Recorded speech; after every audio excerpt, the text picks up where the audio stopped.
Capitolo 2. Perfetta conversione a Dio. Restauro di 3 chiese. 1038-1. Il servo dell'Altissimo, in questa sua nuova esperienza, non aveva altra guida, se non Cristo, perciò Cristo, nella sua clemenza, volle nuovamente visitarlo con la dolcezza della sua grazia. Un giorno era uscito nella campagna per meditare.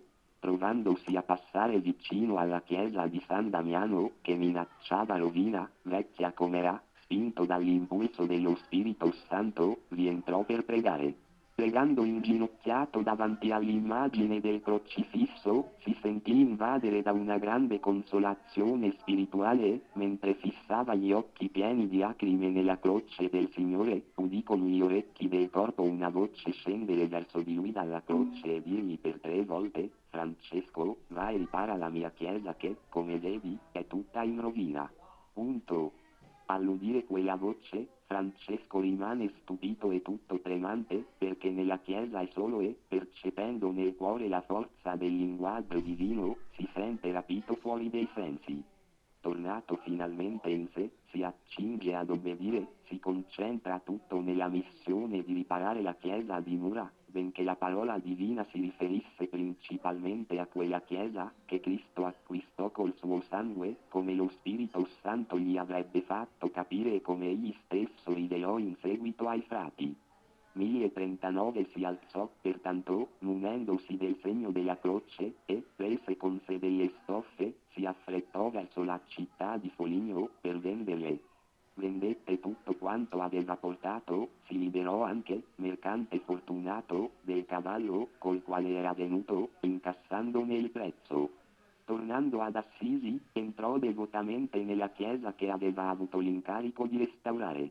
Vi trovò un sacerdote povero.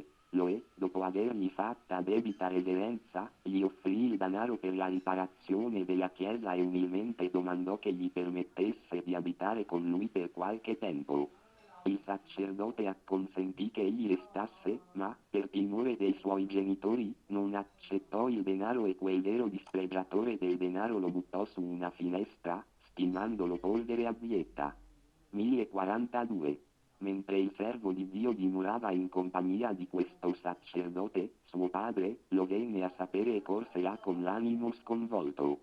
Ma Francesco, atleta ancora agli inizi, informato delle minacce dei persecutori e presentendo la loro venuta, volle lasciar tempo all'ira e si nascose in una fossa segreta. Vi rimase nascosto per alcuni giorni, e intanto supplicava incessantemente, tra fiumi di lacrime, il Signore, che lo liberasse dalle mani dei persecutori e portasse a compimento, con la sua bontà e il suo favore, i pii propositi che gli aveva ispirato.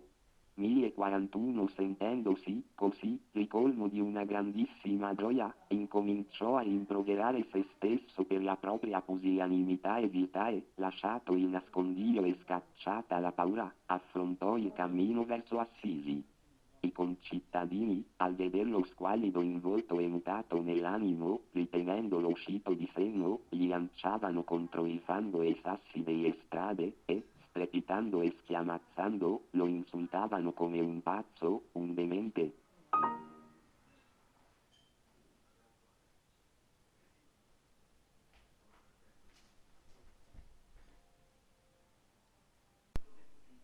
Ma il servo di Dio, senza scoraggiarsi o turbarsi per le ingiurie, passava in mezzo a loro, come se fosse sordo. Quando suo padre sentì quello strano baccano, accorse immediatamente, non per liberare il figlio, ma piuttosto per rovinarlo, messo da parte ogni sentimento di pietà, lo trascina a casa e lo perseguita, prima con le parole e le percosse, poi mettendolo in catene.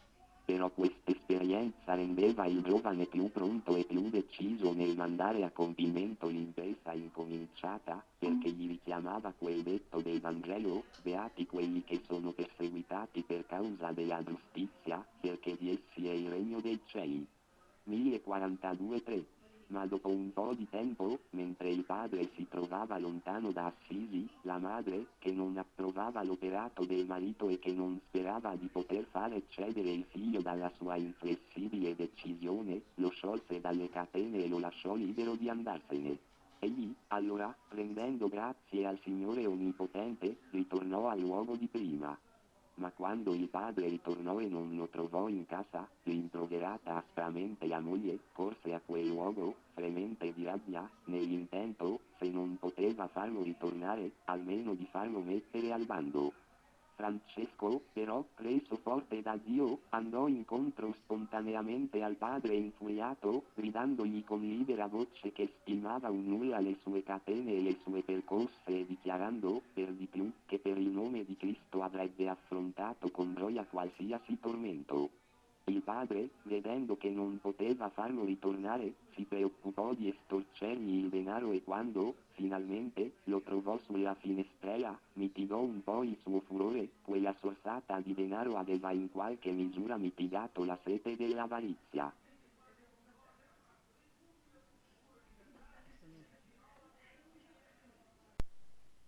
Lavava loro i piedi, fasciava le piaghe, toglieva dalle piaghe la marcia e le ripuliva dalla purulenza. Baciava anche, spinto da ammirevole devozione, le loro piaghe incancrenite, lui che sarebbe ben presto diventato il buon samaritano del Vangelo. Per questo motivo il Signore gli concesse grande potenza e meravigliosa efficacia nel guarire in modo meraviglioso le malattie dello spirito e del corpo. Riferirò uno dei fatti che accadde in seguito, quando la fama dell'uomo di Dio già splendeva più largamente. 1046 Un uomo della contea di Spoleto aveva una malattia orrenda che gli devastava e corrodeva la bocca e la mascella, nessun rimedio della medicina poteva giovargli. Costui si era recato a Roma, per visitare la tomba degli apostoli e impetrare da loro la grazia. Tornando dal pellegrinaggio, incontrò il servo di Dio, al quale avrebbe voluto, per devozione, baciare i piedi. Ma l'umile Francesco non lo permise, anzi baciò in volto colui che avrebbe voluto baciargli i piedi. Appena Francesco, il servitore dei lebbrosi, mosso dalla sua mirabile pietà, ebbe toccato con la sua sacra bocca quella piaga orrenda, questa scomparve completamente e il malato recuperò la sospirata salute. Non so che cosa ammirare maggiormente, a ragion veduta, in questo fatto, se l'umiltà profonda, che spinse a quel bacio così benevolo, o la splendida potenza che operò un miracolo così stupendo. 1047-7. Ormai ben radicato nell'umiltà di Cristo, Francesco richiama alla memoria l'obbedienza di restaurare la chiesa di San Damiano, che la croce gli ha imposto. Vero obbediente, ritorna ad Assisi, per eseguire l'ordine della voce divina, se non altro con la mendicazione. Deposta ogni vergogna per amore del povero crocifisso, andava a cercare elemosina da coloro con i quali un tempo aveva vissuto nell'abbondanza, e sottoponeva il suo debole corpo, prostrato dai digiuni, al peso delle pietre. Riuscì così a restaurare quella chiesetta, con l'aiuto di Dio e il devoto soccorso dei concittadini. Poi, per non lasciare intorpidire il corpo nell'ozio, dopo la fatica, passò a riparare, in un luogo un po' più distante dalla città, la chiesa dedicata a San Pietro spinto dalla devozione speciale che nutriva, insieme con la fede pura e sincera, verso il principe degli apostoli. 1048-8. Riparata anche questa chiesa, andò finalmente in 1048 un luogo chiamato Porziuncola, nel quale vi era una chiesa dedicata alla Beatissima Vergine, una fabbrica antica, ma allora assolutamente trascurata e abbandonata. Quando l'uomo di Dio la vide così abbandonata, spinto dalla sua fervente devozione per la regina del mondo, vi fissò la sua dimora, con l'intento di ripararla. Là egli godeva spesso della visita degli angeli, come sembrava indicare il nome della chiesa stessa, chiamata fin dall'antichità Santa Maria degli Angeli.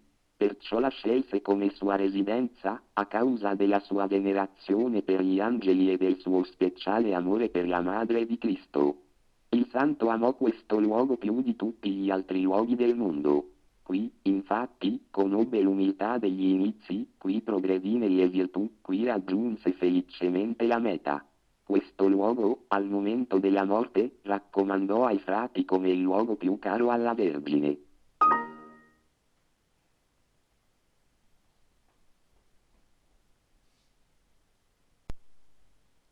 1949 riguardo a questo luogo, un frate, a Dio devoto, prima della sua conversione ebbe una visione degna di essere riferita. Gli sembrò di vedere innumerevoli uomini, colpiti da cecità, che stavano attorno a questa chiesa, in ginocchio e con la faccia rivolta al cielo. Tutti protendevano le mani verso l'alto e, piangendo, invocavano da Dio misericordia e luce. Ed ecco, venne dal cielo uno splendore immenso, che penetrando in loro tutti, portò a ciascuno la luce e la salvezza desiderate. 1050 è questo il luogo, nel quale San Francesco, guidato dalla divina rivelazione, diede inizio all'ordine dei frati minori.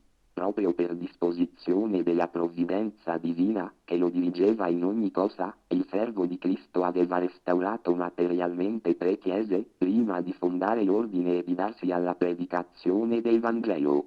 In tal modo non solamente egli aveva realizzato un armonioso progresso spirituale, elevandosi dalle realtà sensibili a quelle intelligibili, dalle minori alle maggiori, ma aveva anche, con un'opera tangibile, mostrato e prefigurato simbolicamente la sua missione futura.